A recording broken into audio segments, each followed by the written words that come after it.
आज की बड़ी खबरें, तेज चेक क्लियरिंग, नई उड़ानें और वैश्विक हलचल। अर्थव्यवस्था और बैंकिंग। चेक क्लियरिंग अब घंटों में, लोगों में राहत। रिजर्व बैंक ने आज से चेक क्लियरिंग के लिए नया नियम लागू किया है, जिससे अब दिनों की जगह सिर्फ कुछ घंटों का समय लगेगा। इस तेज बदलाव से आम लोगों, छोटे व्यापारियों और वेतनभोगियों में खुशी की लहर है। बैंक कर्मचारियों का मानना है कि इससे ग्राहकों का भरोसा और तेजी से बढ़ेगा। अंतर्राष्ट्रीय संबंध और कूटनीति। कोलकाता ग्वांगझो सीधी उड़ान शुरू, भारत चीन रिश्ते में गर्माहट। इंडिगो एयरलाइंस ने 26 अक्टूबर से कोलकाता और ग्वांगझो, चीन के बीच सीधी उड़ानें शुरू करने की घोषणा की है। लंबे अंतराल के बाद ये हवाई संपर्क बहाल हो रहा है। इससे कारोबारियों और छात्रों में उत्साह है, जो अब सिर्फ 3 घंटे में 2 देशों की दूरी तय कर सकेंगे। तालिबान मंत्री की भारत यात्रा पर कूटनीतिक हलचल।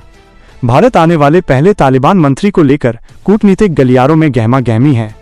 इस ऐतिहासिक दौरे को दोनों देशों के रिश्तों में नए अध्याय की शुरुआत माना जा रहा है। हालांकि आम लोगों में इस नई शुरुआत की विश्वसनीयता को लेकर सवाल बने हुए हैं। सुरक्षा एजेंसियां सतर्क हैं। ईरान रूस साझेदारी समझौता लागू, नई विश्व व्यवस्था की नींव। आज से ईरान और रूस के बीच रणनीतिक साझेदारी समझौता लागू हो गया है। दोनों देशों के नेताओं ने इसे नई विश्व व्यवस्था की नींव बताया है।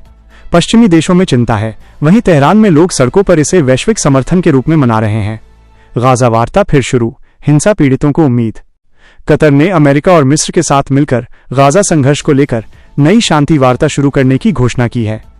हिंसा और पीड़ा से जूझ रहे परिवारों में एक बार फिर उम्मीद जगी है कि उनके बच्चों को जल्द ही शांति नसीब होगी। राष्ट्रीय और सामाजिक मुद्दे। CBSE-AIIMS का हेल्दी माइंड अभियान, बच्चों को तनाव से मुक्ति। विश्व मानसिक स्वास्थ्य सप्ताह के अवसर पर CBSE और AIIMS ने मिलकर स्कूलों में हेल्दी माइंड अभियान शुरू किया है। इसका उद्देश्य बच्चों को तनाव और दबाव से दूर रखना है। शिक्षकों और अभिभावकों ने इसे भविष्य की पीढ़ी के लिए एक महत्वपूर्ण पहल बताया है। मौसम विभाग का अलर्ट, अक्टूबर में भारी बारिश की संभावना। IMD ने चेतावनी जारी की है कि देश के कई हिस्सों में अक्टूबर महीने में सामान्य से ज्यादा बारिश हो सकती है। किसान समुदाय चिंतित है, लेकिन उन्हें उम्मीद भी है कि अगर बारिश संतुलित हुई तो फसलें बच जाएंगी। अमेरिका में साइबर कानून समाप्त, डिजिटल सुरक्षा पर खतरा। अमेरिका का महत्वपूर्ण साइबर इंफॉर्मेशन शेयरिंग एक्ट आधिकारिक रूप से समाप्त हो गया है। विशेषज्ञों ने इसे डिजिटल सुरक्षा के लिए खतरे की घंटी बताया है, जिससे हैकिंग और डेटा लीक की घटनाओं में वृद्धि हो सकती है।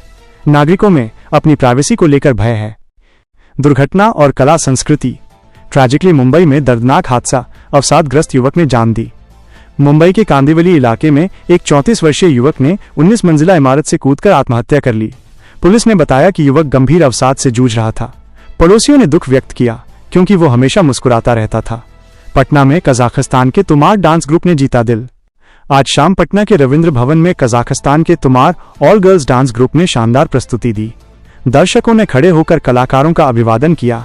इस कार्यक्रम में भारतीय भाव और विदेशी ताल का अद्भुत संगम दिखा, जिसने संस्कृति के माध्यम से दिलों को जोड़ा।